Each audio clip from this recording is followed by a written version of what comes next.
La célébration de l'enterrement de vie de jeune fille s'est déroulée sans ostentation. Absolument pas de stripteaseur, pas d'open bar, ni de salle louée. Au lieu de cela, mes proches ont décidé de se rendre dans un bar et une salle de danse du quartier dans l'espoir de me mettre dans l'embarras à l'avenir. Malgré cela, j'ai été surpris de voir que les filles étaient plus ivres que moi. Alors qu'elles me dansaient effrontément quelques pas de danse à contre-cellure tout en flirtant avec des visages reconnaissables dans le public, je n'ai pas pu m'empêcher de m'amuser.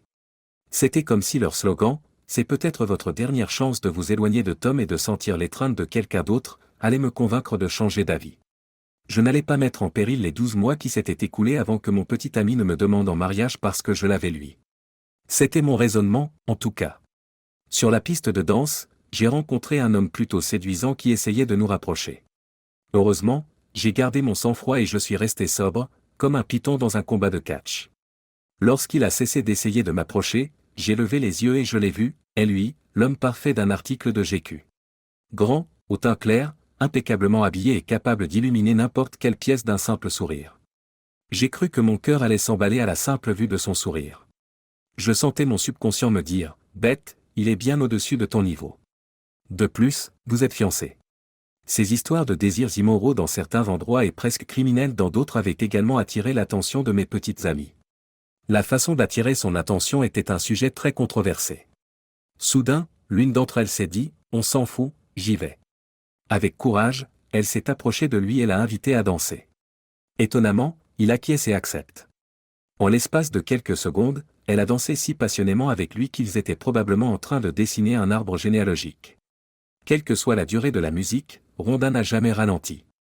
Elle s'accrochait fermement à lui, tandis que le spectre de la musique la faisait se balancer. Après l'avoir remerciée pour la danse, il l'a ramenée à notre table. Tout s'est arrêté dès que nos regards se sont croisés après que nous nous soyons présentés. Son sourire et sa poignée de main étaient électrisants. J'ai voulu cacher ma bague de fiançailles, comme prévu, et mes pensées sont devenues un peu trop folles. Elles lui ont raconté mon enterrement de vie de jeune fille, lui ont dit que je m'appelais Paul et ont insisté pour qu'il danse avec moi. Leur sous-entendu suggérait que j'étais peut-être intéressé par plus qu'une simple danse.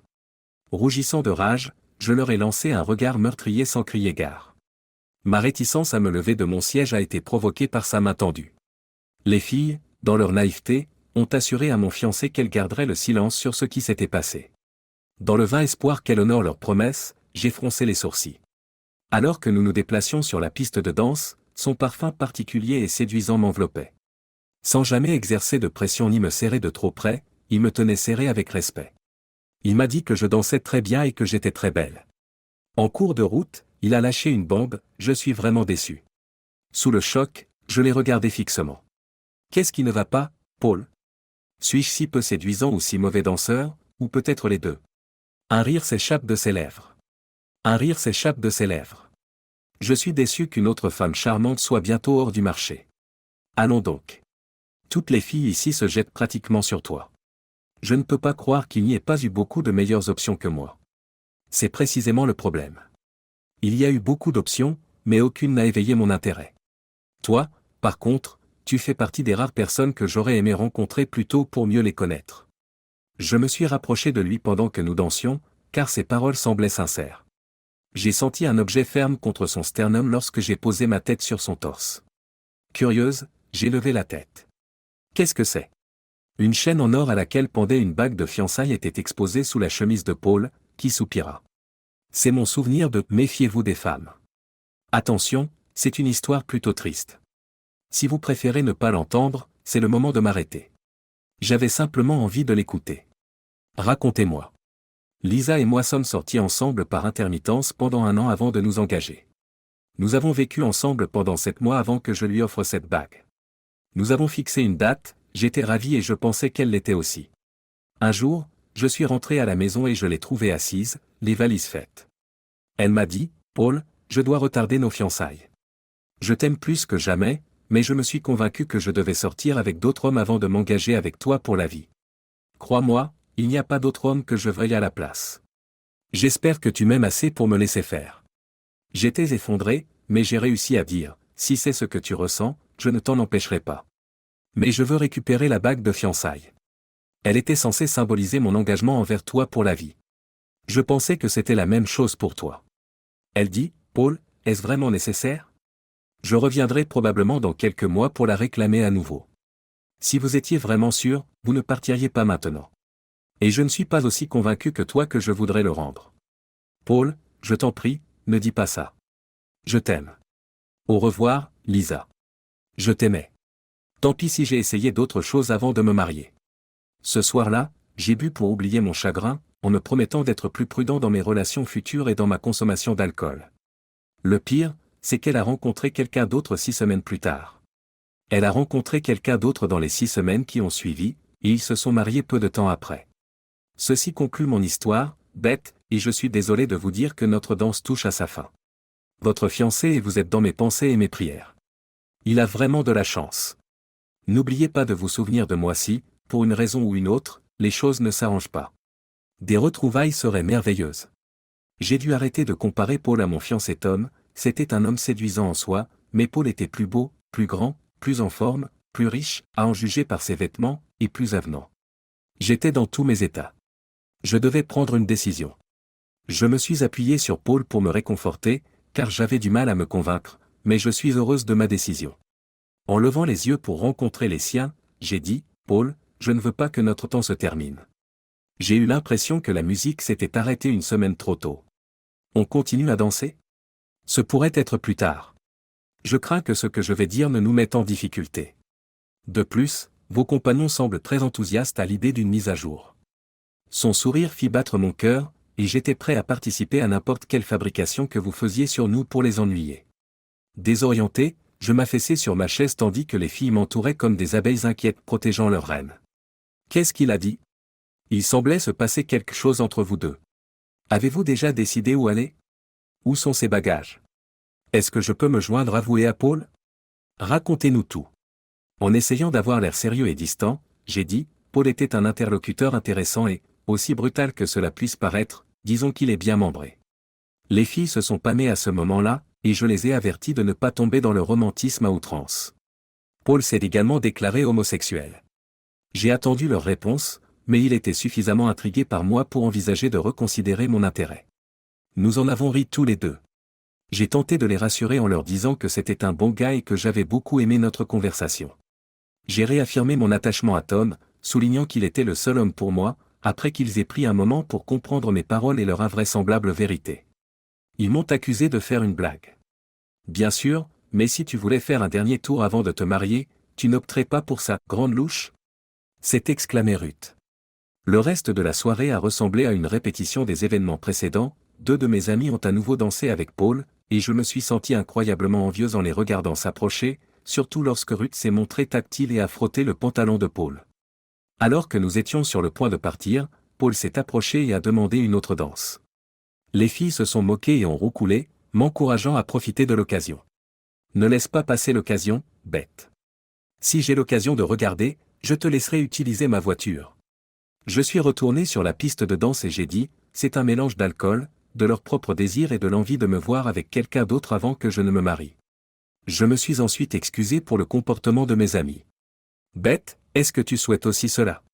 Ce n'est pas vraiment un sujet de conversation avec un parfait étranger. Eh bien, je ne suis pas parfaite. Les rires fusent.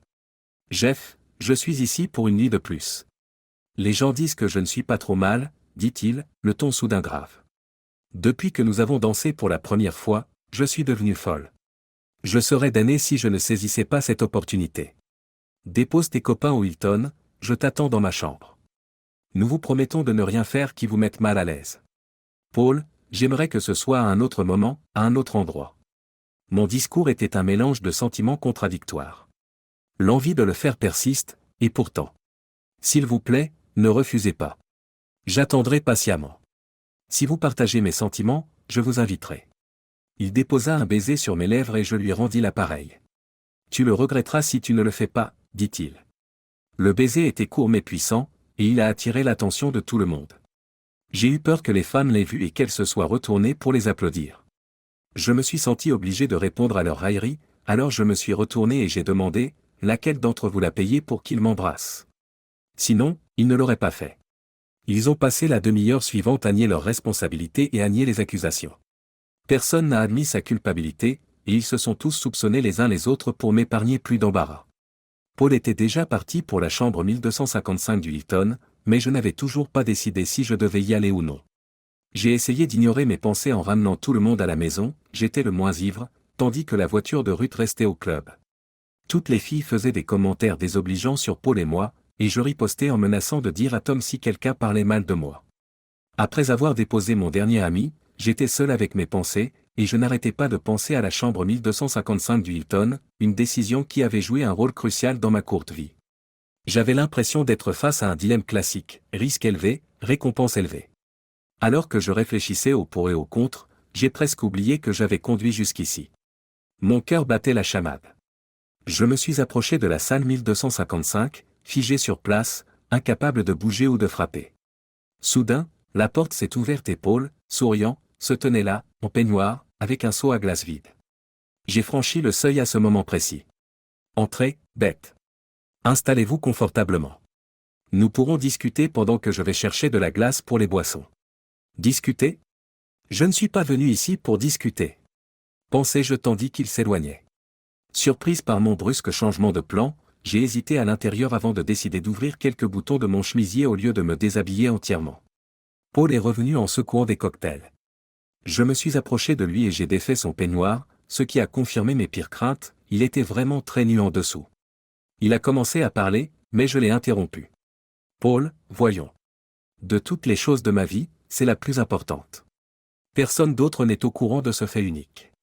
J'aurais sali ma réputation et je partirais si ce n'est pas acceptable. J'aurais cédé à la passion dans la chambre 1255 du Hilton s'il m'avait plu davantage. Au lieu de cela, il m'a rapproché et m'a embrassé passionnément.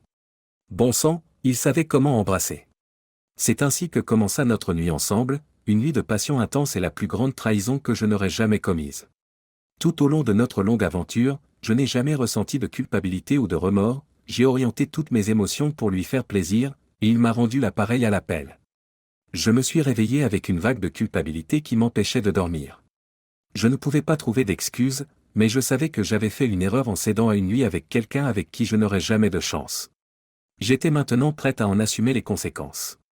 Le vrai dilemme était de décider si je devais le dire à Tom ou non. Je n'avais pas vraiment réfléchi au mal que mes actes pouvaient lui causer. Je ne voulais pas le blesser, mais je suppose que mon désir inconscient pour Paul l'emportait sur ma peur de trahir Tom. Il était évident que je devais avouer et faire tout ce que je pouvais pour le garder. Cependant, mon optimisme s'amenuisait.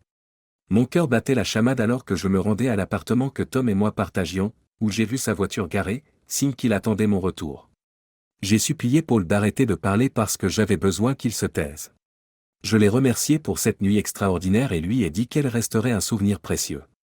Alors que je me dirigeais prudemment vers le salon, j'ai remarqué que Tom était assis sur le canapé, ses émotions dissimulées par une expression calme.